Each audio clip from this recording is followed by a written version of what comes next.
Good morning. I'm back. Working on the intro there. It's a little bit different, but thank you guys. Coffee with Carl. It's been a while, I know. I've been on a journey. Um, last, man,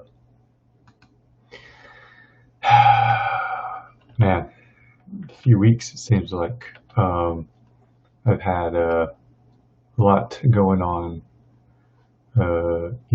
whether it's travel or just personally as well too, with some things. And so I just here to have a little chit chat, right?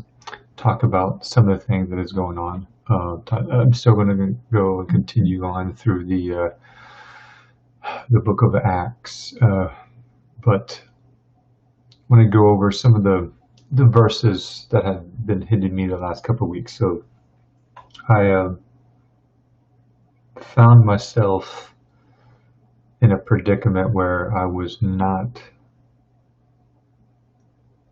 finding joy in what I was doing. Um, and that was really in a lot of things, right? So, you know, struggling with where is joy in my work, where is joy in where is just things were becoming a chore. I was letting the chaos of the outside, the noise of everything going on outside, really, really, really get to me. And I had to take a step back and really evaluate why I was doing something, why I wanted to. So, I loved going through the book of Acts and studying it. But I found myself that I was putting some undue pressure. Um, the joy was being sapped, and it wasn't just because of the travel and all the other stuff I was going through, but it was because I uh, wasn't doing it for the right reasons, right? Um, Initially, when I started Coffee with Carl, one of the things was I wanted to talk about maybe daily verses or the things you do. So you get up in the morning, at least I get up in the morning and I make my coffee and I read my Bible and I do those things. I wanted to really share some of those insights and some of the things that we have. And then we went through the 30 days of prayer in Ramadan, which was incredibly powerful. And I really enjoyed it. And then, man, I remembered I had this thing of Acts, and with everything going on, going back to and understanding how the early church survived, especially during persecution, during all that stuff, was very applicable. Um, but maybe that was the enemy, or maybe during that time is I lowered my guard and I did their thing and allowed the enemy, which would be the world and the chaos, everything just really come and affect me. And I was like, oh, if I don't do it in the morning, then is it really coffee with Carl and this and that? And, I was just letting stupid distractions just really just get to me. So I have some verses that I want to read over here on my on my phone, and so these were the verses over the past. I don't know. Let's see how many are there. 1, 2, 3, 4, 5, 6, 7, 8, 9. We'll just start with James 3:13. So this is like the last 14 days, roughly. So roughly the last like 2 weeks. And this was a lot of my reflecting, a lot of my why am I doing what I'm doing? How do I need to refocus? And it wasn't just applying to the Coffee with Carl, it was applying to my life in general, right? My workouts, what I wanted to do, all those things. I found myself waking up and going through routines and doing things, and maybe focusing more on my physical well-being than my spiritual well-being. And so I was out of balance, and we need to have a balance. This last week, I ate very horrible. Out of balance. I got some things back on track spiritually within the last week or so, in the sense of getting up and saying, all right, well, instead of working out first thing in the morning, I'm going to read my Bible, and I'm going to work out in the afternoons. And I really like that. I was like, I need to get back to focusing, and the very first thing that I do is give God that time, right? That should be my coffee, right?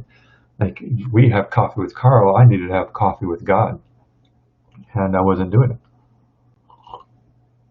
I wasn't having that conversation. I wasn't listening to him, really. And I heard the sermon by Craig Rochelle, and Lord, speak to me, right? And I wasn't doing that. I wasn't reading my Bible, so I wasn't giving God the opportunity to talk to me, or I was not reading my Bible first thing in the morning. So I wasn't giving God the opportunity to bless me and to saturate my life with His Word the first thing in the morning, and it caused chaos. Right? So I started doing things like that, but then I ate horrible. So it really wasn't. It's just balance. We need to have balance, right? I love it. It's harmony, right? God has a song for you. He's got a beautiful song for you. And all of the aspects of our life make that song sound beautiful. So if you're not taking care of your body, right, then that is out of tune. And so your song is not going to be as beautiful as it needs to be. But man, when we are fully engaged with everything that God has for us, right, fully engaged, we're listening to Him, we're talking to Him, we're glorifying Him, we're worshiping Him, we're doing the thing that He wants us to do. So we're taking care of our bodies, right? Physically, we're taking care of our bodies. Emotionally, we're taking care of our bodies by eating healthy. Where relationships around us are, we're taking care of those. We're not letting the chaos of the world. We're not living in fear. We're not doing all those things. And we're allowing God to saturate, and we have it in all of our parts of our body, right? And kind of talk about those pillars, the foundations of who we are. When all those are in balance, right, and they're all focused on God, then there's a beautiful song. And when we hear that song, man, it propels us. It's awesome. So let's look at some of these verses, right? So, James 3:13, who among you is wise and understanding? By his good conduct he should show that his works are done in the gentleness that comes from wisdom. That was the first one, right? Where's our works coming from? Why are we doing what we're doing? I was doing because I felt that it was a job and I had to, and not because I wanted to, not because I wanted to bless, not because I wanted to worship. So this verse really is what started it. Ephesians 6:10, finally be strengthened by the Lord and by His vast strength, right? Instead of trying to do it on my own. Romans 13:10, love does no wrong to a neighbor. Love, therefore, is a fulfillment of the law. Letting that chaos of what's going on in the world, and letting when people who think differently, look differently, have different opinions, and finding it difficult to love them. In the last few weeks, I've been attacked. I've had people come at me because of some of my beliefs, because I don't think like they do. And it's been difficult to love them. I had to pull myself away from social media because I found myself not wanting to love others. I was feeding into their hate. I was feeding into whatever agenda was going on instead of looking at it from a lens of God. Now, there are some things, righteous anger, we should be able to, but I was not focused on righteous anger. I was focused on selfish, carnal anger, and it was difficult to love people, right? And so this verse came at a good time. Jeremiah 17:9, the heart is more deceitful than anything else and incurable. Who can understand it? Yes. You want to know where your heart is? Where's your focus? What are you focused on? What are you thinking on throughout the day? My heart was not on God the last few weeks, or at least not constantly. It's very deceitful. It's that flesh. Philippians 4:7. And the peace of God, which surpasses all understanding, will guard your hearts and minds in Christ Jesus. So, how do you guard your heart? Well, you have to have peace, right? We don't live. If we live in fear, and our focus is on fear, and our focus is on the chaos, and our focus is on all those things, then our heart isn't guarded, and can be corrupted, and can lead us astray. Romans 8:26. In the same way, the Spirit also helps us in our weakness, because we do not know what to pray for as we should, but the Spirit himself intercedes for us with inexpressible groanings. And yes, you don't know how to pray, give it up to Spirit. The Spirit will guide you. The Spirit helps us. We have to just, though, allow it. We can't stranglehold it. We can't keep it in a box. We can't say, well, we can't minimize what the Spirit can do. We can't minimize what God can do in our lives, right? And we do that too much. I was doing that, right? Well, I'm going to hold on to this hurt. I'm going to hold on to this pain because, you know, it gives me power, and or maybe we believe that God's not big enough to take care of that problem when he is. It's that balance, right? And I was all out of whack, and I needed these. Like these verses were all speaking to me every time I saw them, every single day, because they're speaking to what I was going through and this journey in the last 2 weeks, and trying to figure out what to do, the direction, and am I serving correctly? Am I doing things right? All of that, right? So Matthew 11:28-29, come to me, all of you who are weary and burdened, and I will give you rest. Take up my yoke and learn from me, because I am lowly and humble in heart, and you will find rest for your souls. Ah, yes.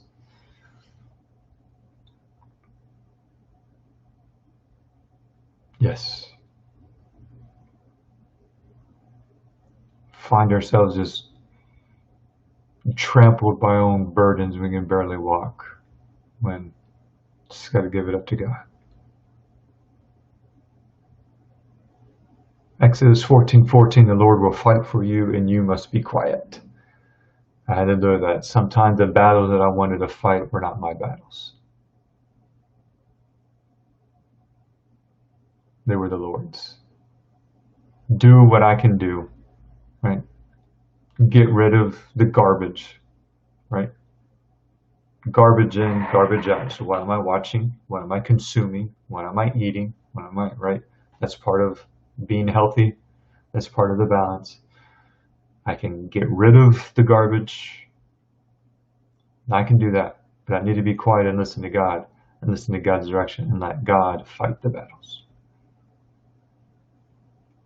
I can't go up against the enemy alone. I can't go up against the devil alone. I will lose. But I can do my part, and I can do the things that I need to do. So there's greater evil that is out there right now that is doing things. There's been a huge push, and I've been supporting it and pushing it about the sex trafficking and all these other things. And when I was really researching and going through that, I went down a dark path because I tried to do it all on my own instead of being protected and guided by God. And that's kind of what led to a lot of these things, right? That happened maybe a month or so ago, but I allowed too much garbage in, trying to do research and trying to find things and seeing what was going on. And those are dark things to go to, and you have to be protected. And I didn't do a good enough job. And I had to realize that I was trying to fight some battles that weren't mine to fight. The Lord will fight. Psalms 139, 23 through 24. Search me, God, and know my heart. Test me and know my concerns. See if there's any offensive way in me. Lead me in the everlasting way. Search me. It's a very dangerous prayer right there. God will search you and he will show you what sins you have, what you need to give up. And it hurts. It was a gut punches that I needed. Proverbs 9:10, the fear of the Lord is the beginning of the wisdom, and the knowledge of the Holy One is understanding. Right? That balance, finding that and being where we need to be. Psalms 147:3, he heals the brokenhearted and bandages their wounds. There's some healing that was needed. 1 Corinthians 10:31, so whether you eat or drink or whatever you do everything for the glory of God. Not for my glory. Not for other people, right? I shouldn't come up here and do it because, I mean, there are some people who did enjoy what I was doing, but I need to do it for God. And, right, that was a big one. Psalms 23:6, only goodness and faithful love will pursue me all the days of my life, and I will dwell in the house of the Lord as long as I live. Again, right? We see it. I need to pursue what's going to pursue me, and that's God. And then today was trust in the Lord with all your heart, do not rely on your own understanding, in all your ways know him, and he will make your path straight. So there's a theme that we really see, and just wanted to share that journey that I went through using those verses, and hopefully one of those verses will bless you.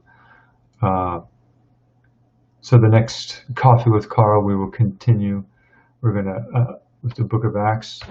We left off in Acts 10. So I would read Acts chapter 10. We're going to read the second half of it, 23 through 48, but read all of Acts 10.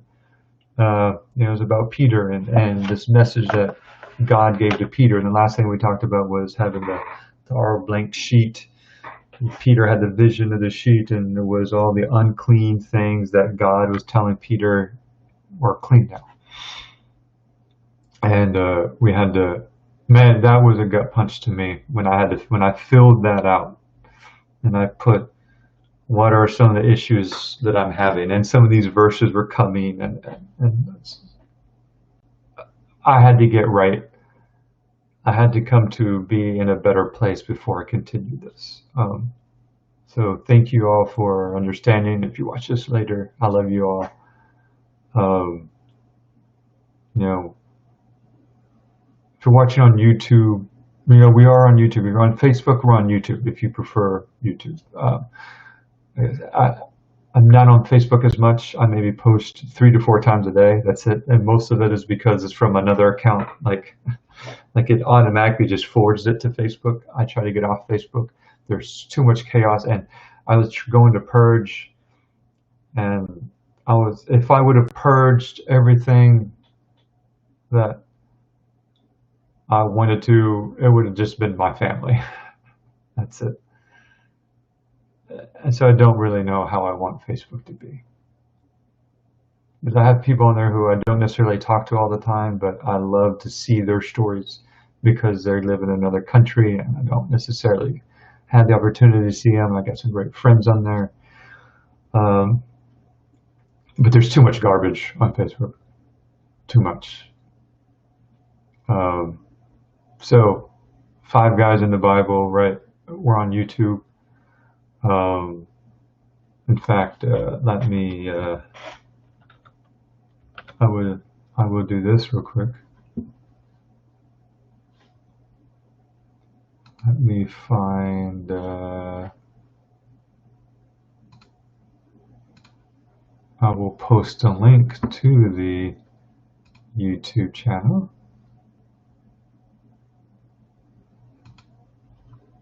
In fact, here is the link to this actual live stream that's going on right now. join us. You can, subscribe, like, whatever it is. A bunch of us, when we do our things, we're always going on YouTube. We're trying to build the YouTube brand, but there you go. Join us. I would really appreciate it. You can still reach us through the Five Guys in the Bible on Facebook if you have any questions about anything we're doing, whether it's a Coffee with Carl or Danny's Devotion, any of the different platforms. We still will get those messages. We still will respond to it, but we're just thankful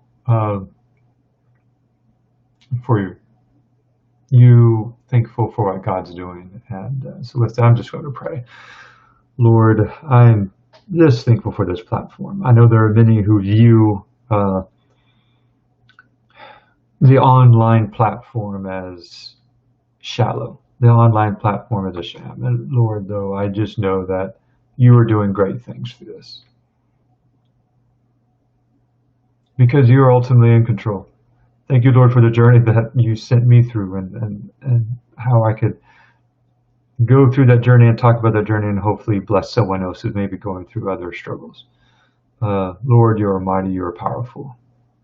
I ask that for this today and this week, that you increase in our lives and we decrease. That you guide us this week and you bless us more today than you did yesterday. And that just, Lord, help us drown out the noise, drown out the chaos, and listen to your voice as you guide us through this week and these things we do ask in your name. Amen. Love you all. Thank you again for joining and watching, whether it's live or whether it's later. Be blessed.